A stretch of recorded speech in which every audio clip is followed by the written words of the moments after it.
Priestess or not?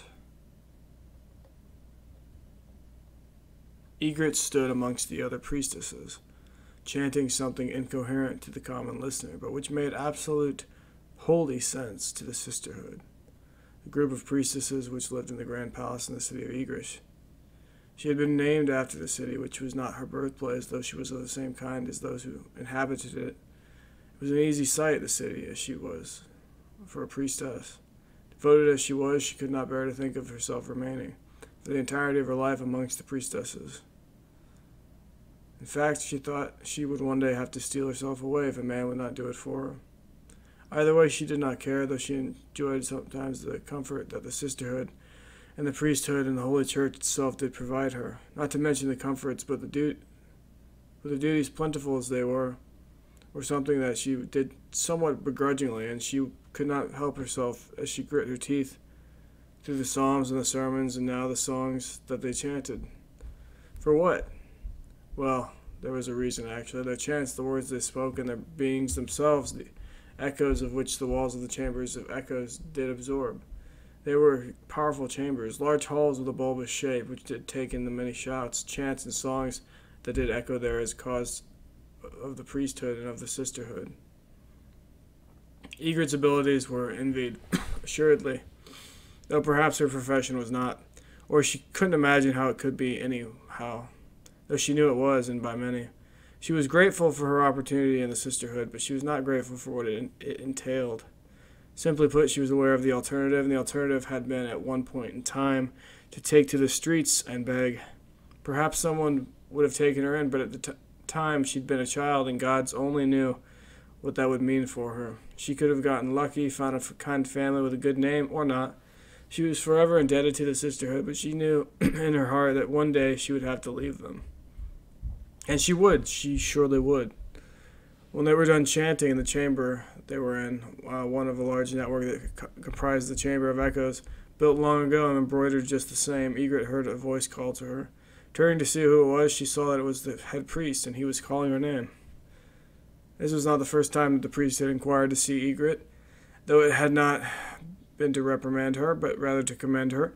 This time would be no different, she thought to herself hopefully, and she walked over to him, eager for his praises, but holding herself in a reserved but unoffensive and polite manner. Her light hair fell down past her shoulders and over her white gown, customary dress of the sisterhood. Hopefully, she thought to herself, there was no trouble, or perhaps there was something that she could do to help. With the thought of the opportunity, she beamed, and approaching him, broke her reserved disposition for but a moment. Although he did notice, he said nothing of it and continued to speak, probably assuming that she was simply nervous to be in his presence, which she somewhat was, obviously.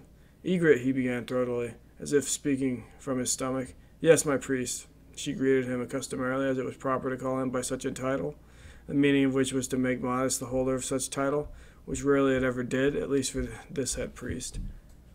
I've come to tell you of a problem that needs resolved, the old man said, gray hairs in his long beard, his eyes a beaming purple. He had a tall, slender frame, but he was bulkier than most of the other city inhabitants, because he ate too much, and was often jolly, though he often tempered his jolliness with devout seriousness, just as he did now. A problem? Asked Ygritte, somewhat surprised. Whatever could it be? My child, he said in his own tongue. You have been chosen to carry forth with the sacrifice. The sacrifice, Ygritte said, one heavy gasp. But why me? You were selected by the oracle herself, and of course we do as the Royal Highness decrees. Besides, it should be quite easy, as the sacrifice is but a man of mankind. Of course, Ygritte knew that the Royal Highness, the King of City, King Lantidinum, did whatever the church demanded of him, or whatever he thought the gods told him to do. At any given point in time, something that, though Ygritte were a priestess, she could never understand. In fact, she was much more rational than the rest of the sisterhood, or at least in their average, but of course, the oracle, no one disputed the oracle, and the sacrifice, of course, it had to be done. With a heavy sigh, as Ygritte could not stand the sight of blood, she replied, Yes, my priest. Just then Ygritte noticed a woman standing by her side, tallest of the sisterhood, dressed in white per usual and hooded. Ygritte recognized her at once and immediately lowered her head in respect, greeting her. My priestess, she said.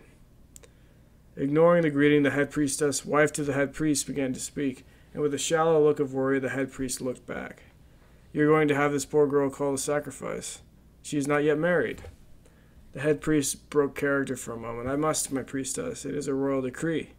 "You do not," said the head priestess. "I must have a word with you know who." Ygritte knew that she spoke of the Queen Alsadime, queen of the city, for she often spoke of her without using her name, though out of respect for her and not disrespect. Ygritte hoped that she would speak to her, that is. "Then you must do as you must," said the head priest begrudgingly. "Ygritte, you will await my command until I know further of what my dear wife plans to do." "You will await my orders, Ygritte," said the head priestess, eyeing her husband and looking deeply at Ygritte. "I will either guide you through this sacrifice, or it will not be so."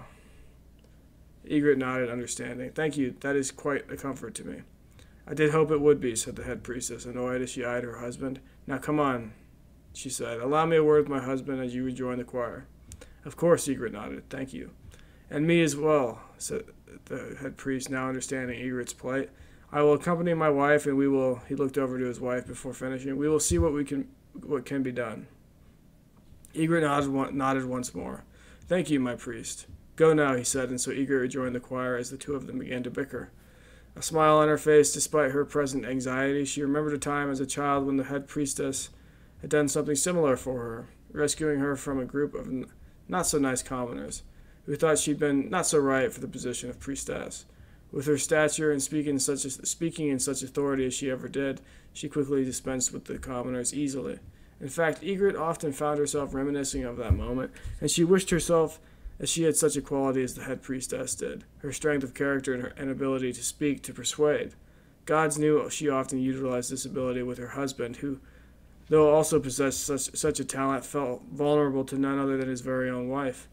Ygritte wondered if she would ever have such a power over a man of Narkind, or any man for that matter. Without spending another thought on it, she rejoined the choir, formulating her plan, should she need to go on with the sacrifice, which she felt would be so. She was uncertain that she would even be able to carry out such a plan as she thought, a plan of escape, as it were, as she was not one to deviate from orders. With this, however, she would have to deviate, for as she thought more and more of the man of mankind, whom she had never met and whom she would sacrifice to her gods, she found herself becoming ever the more disgusted by her gods and by the church. But the church had given her everything, plucked her from poverty, and shown her the way towards a better path, and without the church she would perhaps be worse off than a beggar. The weight of such a betrayal, as she thought, on her narrow shoulders appeared a weight near too great to bear, but bear it she might have to. What would happen to her when she did? Worry again gripped Ygritte's thoughts, and she found herself inappropriately loud as she sang, though fortunately most of the other enchanters, as they were called, as they sang in the Chamber of Echoes, sang much louder than she. They were never called enchanters outside of the chambers. Outside they were to be called priest and priestess and nothing more, to remind them of their duty of service to the church and to the people of the city, but everyone knew the importance of their role, and often they were regarded with as high a respect as the king and queen themselves. Well, not quite. When they had finished, the choir, replaced by yet another choir, took their leave, and each priestess made their way to complete their respective duties elsewhere. Thoughtfully, with nothing left in the day to do, Ygritte pondered to herself to visit the Pond of Graces, a not-so-small pond that contained beautiful fish, which she adored to gaze upon. It wasn't far from the chambers, and so it would be a good place to sit, think, and maybe to plan. With a heavy sigh, she began to walk towards it, a feeling of deeply worrisome anticipation, heart-wrenchingly gripping at her stomach, which churned nervously, making her feel as if she might vomit. "I wonder," she prayed on her way, "do I know enough to survive leaving the church?" She did not know the answer. When she was but a child, she had survived, but of course it had been a long time since then. She wondered also, should she not stay? Should she not proceed with the sacrifice? After all, they had told her it was but a man of mankind. What value could he surely have that taking his life would not be of greater worth to the city than to allow him to live? After all, she had heard of how men of mankind were, their warring, their low ability to build anything even remotely beneficial and good, such as Ygritte, and their hatred of all things good and prosperous, the bitterness that each of them held in his and her heart. She wondered, then, would it not be better to stay and to catalyze the strength necessary to proceed with the sacrifice? After all, if such a sacrifice were warranted to appease the gods, were the men and women of Narkind not also as evil as the men and women of mankind? But that was blasphemy. Yet still Ygritte could not help but to think that such a sacrifice, though admittedly Much of her compassion was rooted in a fear of committing such a heinous act, as she regarded it, was warranted in an ill manner. Plainly spoken, she did not want it to happen, and for more than one reason. Perhaps she thought there was another way. I could speak to the king, or perhaps the queen, she breathed out.